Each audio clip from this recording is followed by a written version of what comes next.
सूरजपुर नाम के एक गांव में अनन्या और दिव्या नाम की दो बहनें रहती थीं। दिव्या बड़ी थी और अनन्या छोटी थी। दोनों बहनें दिखने में बहुत सुंदर थीं, लेकिन दिव्या के होंठ बिल्कुल काले थे। उसके काले होंठों के वजह से अनन्या हमेशा उसकी मजाक उड़ाती थी। वो दोनों अपने मम्मी पापा के साथ रहते थे। उनकी मम्मी भी दिव्या के ऐसे होंठों के वजह से बहुत परेशान रहती थी। ऐसे ही एक दिन घर में अनन्या दिव्या का मजाक उड़ा रही थी। दिव्या, तेरे होंठ क्यों काले हैं? पता है, क्योंकि मम्मी पापा ने तुझे काले जंगल से उठा लाए थे, इसलिए तो मम्मी पापा मुझसे ज्यादा प्यार करते हैं। दिव्या अनन्या की बात सुनकर दुखी हो जाती है। तभी वहाँ पर उनकी मम्मी आती है। मम्मी, मेरे होंठ काले हैं, इसीलिए आप और पापा मुझसे प्यार नहीं करते। बेटी, यह सब तुम क्या बोल रहे हो?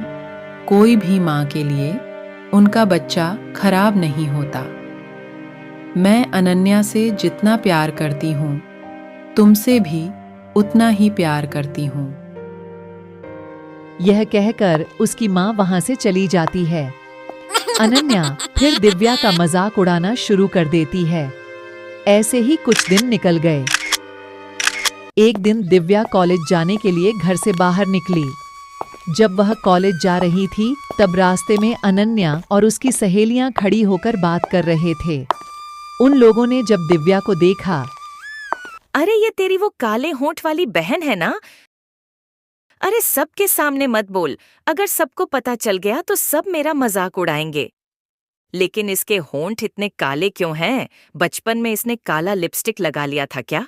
मुझे तो लगता है इसके होठों में आग लग गया था और इसके होठ जल के काले हो गए। हाँ, मुझे भी ऐसा ही लगता है। इसके तो बहुत पैसे बच जाते होंगे, इसको लिपस्टिक की जरूरत नहीं पड़ती होगी। वह सब लोग दिव्या को लेके हंसी मजाक करने लगे। दिव्या यह सुनकर बहुत दुखी हो गई और वहां से चली गई। कुछ दिनों बाद उनकी माँ उनसे बोली, दिव्या बेटा, तू अनन्या से बड़ी है, इसीलिए तेरी शादी करवाने के लिए हमने एक लड़का ढूंढा है। कल लड़के वाले तुझे देखने आएंगे। लेकिन माँ, इसके ऐसे होंठ देखकर कोई इससे शादी नहीं करेगा।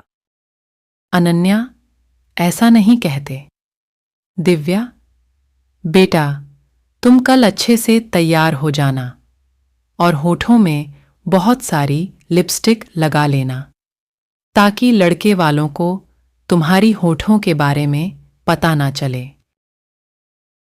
लेकिन माँ, किसी को झूठ बोलने से तो पाप लगता है। माँ दिव्या की बात को नजरअंदाज कर देती हैं और वहां से चली जाती है। अगले दिन लड़के वाले दिव्या को देखने के लिए उनके घर आते हैं। जैसे ही दिव्या बाहर आई, उसको देखकर लड़के की माँ बोली, अरे छी, इसके होंठ तो बिल्कुल काले हैं। वह सब लोग दिव्या को लेके हंसी मजाक करने लगे।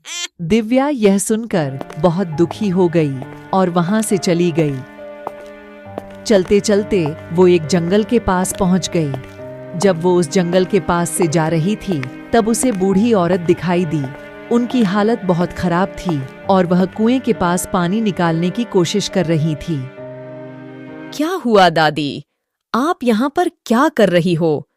बेटी, मुझे बहुत प्यास लगी है। मैंने बहुत लोगों से थोड़ा पानी मांगा, लेकिन किसी ने मुझे थोड़ा पानी पीने के लिए नहीं दिया। लेकिन आप इस कुएं के सामने क्या कर रही हैं? मैं बहुत देर से इस कुएं से पानी निकालने की कोशिश कर रही हूँ, पर मुझसे नहीं हो रहा है। क्या तुम मेरी मदद करोगी? हाँ दादी, क्यों नहीं। आप इधर आइए, मैं पानी निकाल देती हूँ। यह कहकर दिव्या उस कुएं से पानी निकालकर उस बूढ़ी औरत को पीने के लिए देती है। पानी पीने के बाद उनकी हालत ठीक हो जाती है, तो वह दिव्या से कहती है, बेटी, तुमने पानी पिलाकर मेरी जान बचाई है। मैंने बहुत लोगों से मदद मांगा था, लेकिन किसी ने मेरी मदद नहीं की। तुम्हारी दिल बहुत साफ है और तुम दूसरों की दर्द को समझते हो, इसीलिए मैं तुम्हें कुछ देना चाहती हूँ। यह कहकर वह दादी अपना हाथ आगे करती है और उस जगह पर लिपस्टिक की बारिश होने लगती है। दिव्या यह देख चौंक जाती है। तब वो दादी उससे कहती है, बेटी, अब कोई एक लिपस्टिक उठाकर तुम अपने होठों पर लगा लो, फिर देखना तुम्हारे होंठ सबसे सुंदर हो जाएंगे। फिर तुम्हें कोई कुछ नहीं बोल पाएगा। उसके बाद दिव्या जैसे ही लिपस्टिक अपने होठों पर लगाते हैं, उसके होंठ बिल्कुल लाल हो जाते हैं। वो अपने होंठों को देखकर बहुत खुश हो जाती है और वह खुशी से नाचने लगती है। फिर दिव्या वहां से अपने घर वापस चली गई। जैसे ही वो घर जाती है, उसके लाल होंठ देखकर सब लोग हैरान हो जाते हैं। तूने क्या किया? तेरे होंठ कैसे इतने सुंदर हो गए? दिव्या ने अपनी माँ को सब कुछ बताया। यह सुनकर माँ बहुत खुश हो गई, लेकिन अनन्या दिव्या को देखकर जलने लगी और मन ही मन सोचने लगी, अगर मेरे होंठ भी इसके जैसे सुंदर नहीं हुआ तो कोई भी मुझसे प्यार नहीं करेगा। मैं भी कल उस दादी के पास जाऊंगी। अगले दिन अनन्या एक पानी का बोतल लेकर उस बूढ़ी औरत को ढूंढते ढूंढते जंगल के पास पहुंच जाती है। तब उसे वो बूढ़ी औरत मिल जाती है। तब अनन्या उनसे कहती है, ये लीजिए, मैं आपके लिए पानी लेकर आई हूँ। अब मेरे लिए जादुई लिपस्टिक की बारिश करवा दो। अभी बारिश की कोई जरूरत नहीं है। मुझे पता था तुम आओगी, इसीलिए मैंने तुम्हारे लिए पहले से लिपस्टिक रखा है। तुम ये लो। अनन्या उनसे लिपस्टिक लेके अपने होठों में लगा लेती है और उसके होंठ कोयला जैसे काले हो जाते हैं। ये देखकर वो औरत हंसने लगती है। मेरे साथ ऐसे क्यों किया? क्योंकि तुमको अपने खूबसूरती का बहुत घमंड है और दूसरों के कमियों का मजाक उड़ाने में तुमको मजा आता है। अब तुम्हें पता चलेगा, जब कोई तुम्हारा मजाक उड़ाए तब कैसा लगता है। मुझे माफ कर दीजिए, मैं कभी किसी का मजाक नहीं उड़ाऊंगी। मुझे अपनी गलती का एहसास हो गया।